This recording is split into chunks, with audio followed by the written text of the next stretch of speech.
Hello, and welcome to Mastermind Mastery, the podcast for professionals who want to create and run successful peer advisory councils, or as we call them, PACs for short, or they're also known as peer groups or business mastermind groups. I'm your host, Tina Corner Stolz, founder of LX Council, where I've been in the industry running groups since 2005 and now help those like you with education, certification, and support wanting to do the same. At one time, I ran 10 groups, nearly 100 members, and sold my groups for a good multiple, and recently released my second book, Your Seat at the Table, How to Create and Run Your Own Peer Advisory Councils, published by Forbes, and grateful to you that it's an Amazon bestseller. I invite you to join each week where we share strategies and techniques to successfully launch and become a master of running your PACs. You'll hear insights, perspectives, do's and don'ts, learn from my and my guests' mistakes, successes, and get the inside track to key takeaways. Each time we have a guest, we'll be having a bit of fun. So are you ready? Hello, everyone, and welcome to another episode of Mastermind Mastery. I am Tina Corner Stolz, your host. Today we have a guest. The guest is Kit Lisle, and welcome, Kit, to the show. Thank you, Tina. Thanks for having me on. Of course. And today's topic, no one is going to be prepared for. I know. It is a new concept about, and I believe it's new because I just do not see this out there at all. And I'm so excited that I know that you do this. I do believe that today's episode for all of you listening is going to open up your mind about not only a different type of group that exists out there. There's so many niche groups, and I love this particular concept of a particular niche group, but also the synergies that can exist between multiple groups that really amp up the value that the members receive. So in today's episode, Kit's going to talk about the whole overlying arching of private equity groups and what does that really mean, and in that space, and that he's really evolved and come up with this on his own. So Kit, first, would you tell the audience, one, where are you in the world?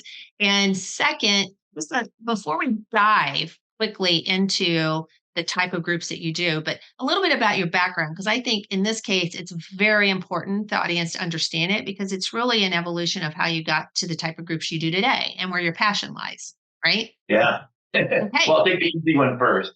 Everybody knows roughly where Myrtle Beach, South Carolina is, and roughly northeast of there where Wilmington is. So I'm halfway in between those two on the water, looking out the window now at the Intercoastal Waterway. Bald Head Island is just beyond. So it's a really picturesque spot, little historic fishing town called Southport, North Carolina.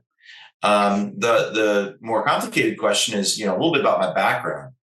So almost 25 years ago, as hard as that is to believe, I founded a growth strategy consulting firm called Aclaro Growth Partners. And I can remember drawing a bullseye when I started the company in the basement. Center of the bullseye was private equity backed executives. So C-level executives running portfolio companies. And what I wanted to do was decision support, growth strategy consulting. And in some ways, the founding of that new business was a success because here we are 25 years later and it still exists. Mm-hmm. In some ways, it was a dismal failure. A failure because I never really accomplished that objective of working directly with private equity-backed executives. The traction was with private equity deal teams doing what's now called commercial due diligence, and then later something called sell side market studies. And I only mention that because 20% of revenue in the beginning was this work with the operators, private equity backed executives, and 20%, 25 years later, is still the same. So despite interest, commitment, focus, strategy, passion, it just never really took off, but that's fine. 2 years ago, I hired a CEO and COO to take over running the business, maybe 3 years ago. And time flies. That freed me up. And I still have this admiration and respect and, interest in the work that these operators do. I view them as the professional athletes of the business world. And so they're working under really tight timelines, under a lot of pressure with private equity guys, and they get the deal, they get the work done, and they grow businesses rapidly, and then they move on to the next one. And so the answer to your question of backstory and how did I get started here with this focus? So I had the experience with private equity as a consultant, the interest with the guys running the portfolio companies, whom I call the operators. And so I started reaching out to them on LinkedIn one at a time with some naive questions. Why is it that there's no association or society or group or club or community? Wouldn't it make sense for you to collaborate, commiserate, share best practices, ideate, help one another out, network? I can't find anything like that. Maybe you don't want it. Maybe you don't need it. Maybe it already exists and I can't find it. And one after another, I got responses that said, no. It does not exist. We do want it. We do need it. Thanks for stepping up to the plate. This is a great idea. And so then, because most of my career is spent analyzing data, I needed to do my research. So I spent about 125 Zoom chats asking, okay, so if a community of operators were to exist, how would it create value for you? And the number one response by far was career transition support. Because most people don't realize this, but about every 36 months, operators are basically out of work and looking for their next role. The second request led to what became strategic growth counsel. So the ability to bounce real live issues that they're facing in their portfolio companies off of one another for strategic decision support. So I'll pause there. That's how I got to this point. Well, I want to point out a couple of things. I commend you on a little bit of research, right? And 125 Zoom calls, if I heard that correctly. Whoa. It seems silly looking back on it, but yeah, I really did. Yeah, but that's a great large sampling. It wasn't like you called 5 people and talked to 5. And the insight you got of surprising of career transition, which I know makes sense to you now, but is something that I put out there to the audience, is that when you're thinking about like a very specific niche group, doing some research first can mean a great deal to the outcome of success, obviously, for you. So now here you got all of that. And then what happened? Because what did you start with? What group did you start with first? And kind of a little bit about that and the format.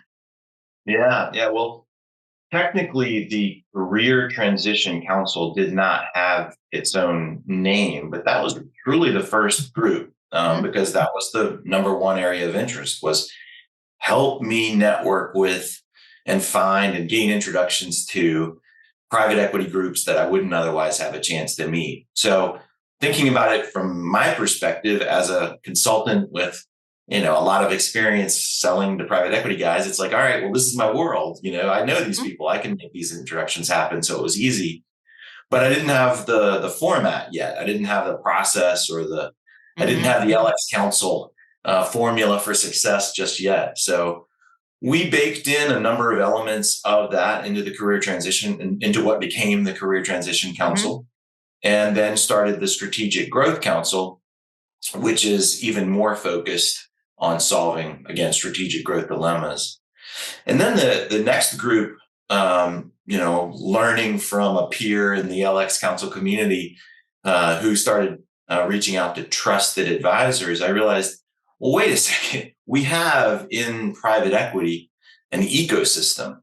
In other words, there are private equity deal guys. There are independent sponsors that don't have funds. They're family offices. They're lenders. But you also have the operators that I had been focusing on. And then you have service providers, trusted advisors that are selling consulting services, for example, into private equity groups. And they're all sort of each of them have their own set of needs and interests, obviously. And so one word of wisdom that I would share right off the bat is to think about a common core challenge or dilemma.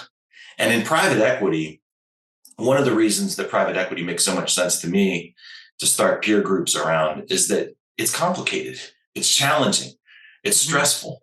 There's a lot of vernacular that people don't understand. Just the process of creating value, new value, in a short period of time, 3 years, is really tough. And so people have baked into what they're doing a lot of uncertainty, a lot of risk, a lot of challenges, and they understand the dilemmas that each other is facing. So when we talk about business executives meeting peer groups or roundtables, why? Well, number one, it's lonely at the top.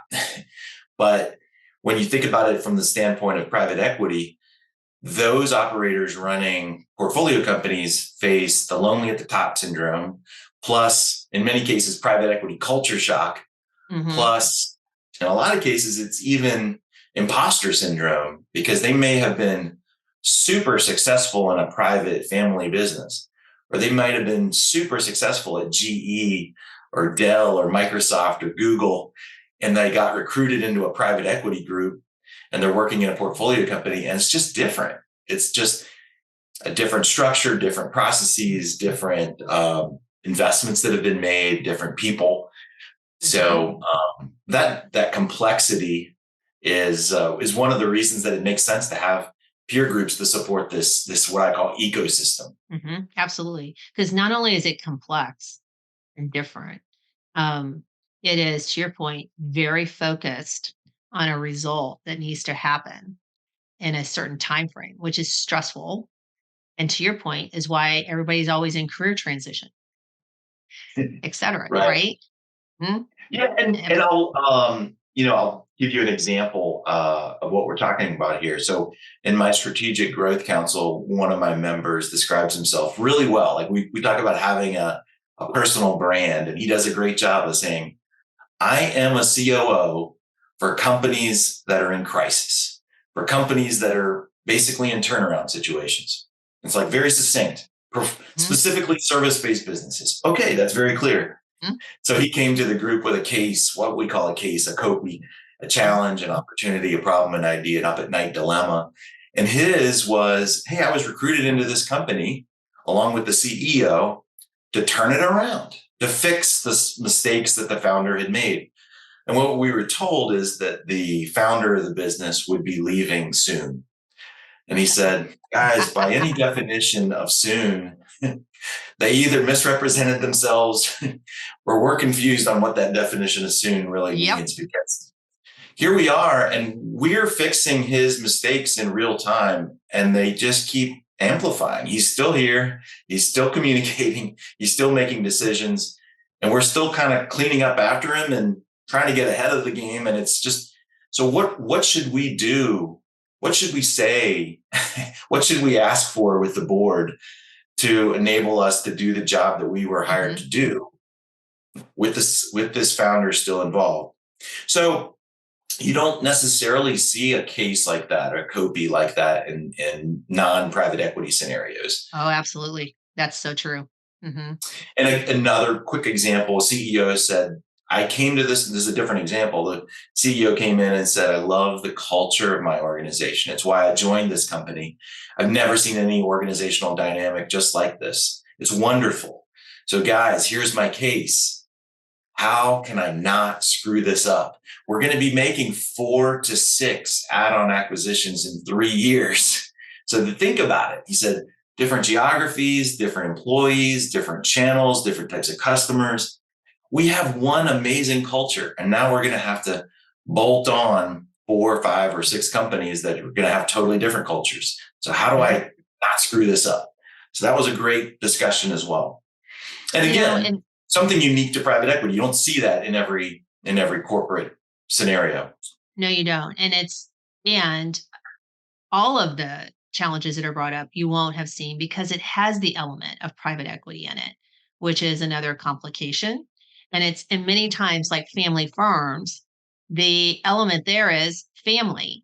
And and that doesn't cross over to organizations that don't have that. And you just have to take those things into consideration because they're unique, they're real, and they exist, and they're important, right? And so when you I'm listening to you, and some of these are extremely strategic challenges that don't get solved overnight at all, right? And so I suspect, so maybe share with the audience that while you have a conversation around like one of those, those two that you talked about, how do you go about and do the follow up? And do they come back around and they give an update? And now they might have another layer to it. What Yeah, happens with all that? yeah, it's so timely because just this morning we had a meeting of the third group, which is the Middle Market M&A Ecosystem Council. So these are, again, trusted advisors that serve this ecosystem. And so just this morning we spent probably the first 20 minutes hearing updates from the members of that group on the cases, the copies that they had processed in prior months and the 1 or 2 prior months. And it was fascinating. I mean, the development, the pace, the speed, I even remember saying to one woman, your body language, your eyes, the way you're talking, it's different. You have a different level. You don't see it because you're in it, but your level of confidence is so different today, than it was a month ago. And one of the reasons for that is at the end of each meeting, we have not only do we ask for your commitment, what are you going to do differently over the course of the next month, but also what's your takeaway from today's meeting, and it makes it easy as a moderator to follow up with them the next month. But when you have a very specific set of tangible takeaways, action steps, things I'm going to do differently, things I'm going to stop doing. It's comforting for those members to know, okay, I now have a plan. Yes. Because they come into these meetings in many cases, like you can just see it on their face. I do have a case today and I'm a little concerned. And when they leave, it's like, I know what I'm going to do next. I'm looking forward to diving in, getting started. Yeah. Well, they have their energy now, right? And their path on what to do, right? Which is actually an efficiency thing too. Allows them to keep going. I often talk about we're enabling people to make strategic decisions more effectively and more efficiently. Absolutely. Save time. Yeah. Yes. So I think we talked about 3 groups, didn't we? Already? We've talked about 3 so far. So the fourth is the Independent Sponsors Council. So for those of us that are living and breathing in the private equity ecosystem, we all get it. But for 99.9% of listeners, it wouldn't be clear. So private equity professionals, private equity investors, by definition, are investing in and or acquiring privately held companies. And they're doing things to them to make them more valuable, and then they're selling them off. Independent sponsors are exactly the same, with one slight exception. There's one slight difference, and that is they do not have any money. So, or have very little money. So independent sponsors is now a catch-all phrase for terms that were a little bit less, maybe a little bit more pejorative in the past. Okay. So they used to be called things like fundless sponsors, search funds, pledge funds. So they would find opportunities to invest, find companies that might be willing to be acquired, and get them to sign a letter of intent to be acquired. And then they'd go out and pass the hat and say, who wants in? Yeah. Who wants to participate? So those independent sponsors, in many cases, are former private equity professionals that had a fund, or they're former investment bankers, or they're former accountants or attorneys. And what they understand is 1 or 2 or 3 or 5 elements of success, elements of what it takes to be a successful private equity investor, which is awesome. But they're missing 5 or 6 or whatever of the other elements of what it takes to be successful as a private equity investor. And independent sponsors usually operate as 1 or 2 or 3-man bands. And so they don't have enough scale to make up for the gaps or the lack of experience or the lack of knowledge, lack of best practice. And so when you bring them together into one peer group, light bulbs go off all over the place because it's like, I need that. Or I have a problem that I can't solve on my Or own. how did you Well, do that? that's easy. Mm-hmm. So it's Absolutely. wonderful. Yeah. And they probably can act like a big team together because they can fill the gap of, to your point, what they don't have on their, Right. on, Not to mention co-investing. We've had, yes. this is not something I ever would have dreamed of or thought of, but when I brought the group together, they said, look, this is the best sounding board you could possibly have. It's like, here's the deal that I'm thinking about doing. Would you guys do this deal? Yes or no? And if not, why not? And if so, hey, would you like to co-invest with me? So it's led to some opportunities that I never would have dreamed of. Of course. So could you just reiterate one more time for the audience, the 4 different groups, and then tie in a little bit about how they've all sort of, been interwoven together and how what that's meant to you, because there are synergies among all of them. Sure. Yeah, let's take them in reverse order. So the Okay. Independent Sponsors Council, one of the things that they're looking for, if we talk about, we identified, I think it's 15 critical elements of success. So what it takes to be a successful private equity investor. And one of them is the ability to find new deals. Another one, as an example, is having a dugout of either experts or a network of really knowledgeable contacts. And one of those examples would be industry contacts. Therefore, and I mentioned that because one of the ways they can find new deals and learn about industries is by interacting with private equity backed executives that are working actively today in a weird, obscure niche little industry segment. So when they found out, wait a second, Kit, you're also running groups of operators. Wow, that's really cool. We want to meet them.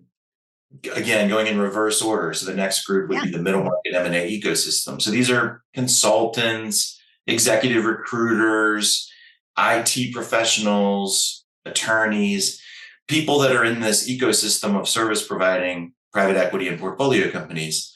So you can imagine when they found out, wait a second, you're working with independent sponsors now? How do I get to meet them? Or, I want to meet some of these guys in transition because if I can just get to know them, they're going to land in the next job and they'll need me then. So then the next group is the Strategic Growth Council. Strategic Growth Council is really interesting because they have live dilemmas that sometimes relate to an area of expertise that exists in another group. And I'll give you a simple example. And I mentioned this one to you, Tina, because I thought, oh no, I'm touching the third rail. This is awful. And we navigated our way through it. So it's October, it's middle of October, 2023. And something just happened in international news. It's the war in Gaza. So one of our members was doing business in Palestine and said, we probably need to communicate something. How do we do this? We need to get the word out of where we stand in the situation. And so we discussed it as a group. And what we decided as lay people, not as an expert, but we decided we need something to say internally to our employees. We need something to say externally to our clients. And then if necessary, we might need something to say to the world, just generally. But we said also, in addition to that, we said, but we don't really know what we're talking about. We're not crisis management decision makers. So you introduced me to a friend of yours who wrote a book called The Art of Crisis Management Leadership. So he's our guest speaker next month. And, I bring that up because one of the members of the group that's in my middle market ecosystem council is a PR executive. So he runs communication and marketing and public relations programs within private equity groups as well. So he's attending that meeting. So anyway, cross-pollination is the word of the day for me, because these groups truly feed off of one another. And I think, for me, the summary is that when you can find either an industry or something that relates to a big, broad problem. And you can bring people together that see the problem the same way or have similar problems, but they're coming at it and tackling the problems slightly differently from different, either vertically or horizontally. It creates opportunities for them to feed off of one another. So anyway, long-winded way of saying these groups feed off of one another, and it's really cool to see it happen. It is. And it can help you proactively populate them correctly, but it amps up the value you're delivering that can only exist with the whole fact of, I always call it being a resource connector, but you're connecting Yes. them with these resources and relationships you've already made that otherwise just wouldn't exist for them. Right. And And so with that, yeah, I with looking at, here we're coming up to the end of the show, always ask, what one piece of advice, words of wisdom would you give the audience, regardless of the fact of the topic we've talked about? But what comes to mind, Kit, for the audience with your experience in running groups that you would love to share that would probably help somebody out there? Yeah, I mean, for me, knowing that I was moving to a small town, fairly rural area, I couldn't do my groups in person. I knew it needed to be virtual. And so, if you're in that same scenario and you might want to do groups virtually, my suggestion is you think about a common bond and then embrace those people that might be a fit for you, bring them together. So one of the ways that I did that is through my LinkedIn groups. So before forming my peer council, I created a LinkedIn group. Again, the first one became the Career Transition Council. The second one became the Strategic Growth Council. But there's 750 people in the private equity backed executives group on LinkedIn that I formed. And they're there because why are they there? Is it because of Kit Lisle? No, they're there because I simply invited them and said, I want you to be a part of this group. And here's what happens inside this group on LinkedIn. We share articles, we share best practices, we ask for help, we ask for advice, we provide introductions, we provide networking opportunities. And all of that's true. And then once they're in that group on LinkedIn and they see the benefit of peers coming together with like interests and like mind and like concerns, then I say, hey, maybe you want to do this more formally. And so I invite them to the group. So what percentage of people in a LinkedIn group, as an example, might want to join a true formal peer group? It's a small percentage, but the point is you're embracing people that are in your target, that have a common need or interest or concern or challenge. And you're just asking them, hey, maybe you'd like to be a part of something more formally. So that's my advice. And the reason that I know it's effective is not only the growth of members in these 4 different groups, but just in the last 2 days, and this is probably a little bit of an aberration, but in the last 2 days, I've had 3 different people email me and say, hey, here's somebody I want you to meet. Hey, here's somebody that you meet. And they don't necessarily know which group they're going to go into. They're just saying, here's somebody that would be relevant to this ecosystem. Why don't you guys talk? And so it's great. It's excellent. And really, I love the idea of the LinkedIn groups, and you start there because what you're doing is you're starting with relationship and you're building relationship and trust. And then the rest will surface about those that want more, which is then going into one of these options for you. Well, so Kit, thank you so much for sharing the concept to the audience. And really, our goal is hopefully that it's opened up your minds about where it is that maybe you have passion and knowledge to that you can actually have a very niche groups, very successfully done that could spin up more groups if you do want them. And so, Kit, for the audience, if they wanted to get in touch with you, how would they do that? Sure. The best way is my first name. We'll take email. So Kit at the Operators.pe. So the email address is my first name, KIT, Kit at the Operators.pe, as in private equity. So excellent. Okay.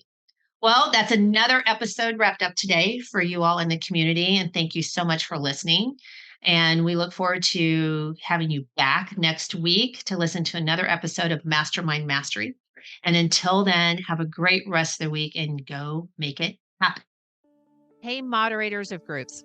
Thank you so much for listening to today's podcast.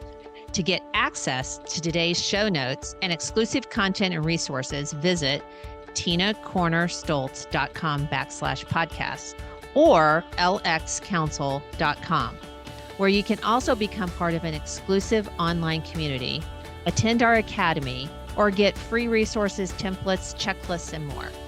And you can even contact me there as well. So if this episode resonated with you and you know someone who can also benefit from listening, please share with them by taking a screenshot and even posting on your social media. I also love reviews and appreciate hearing from each of you, those actually doing this wonderful work. Please tune in next week for another episode of Mastermind Mastery. And I'll close by sharing something my mentor did after every learning moment. He shared a shiny pebble from his pocket with anyone he passed knowledge to and asked them to forward that pebble knowledge on.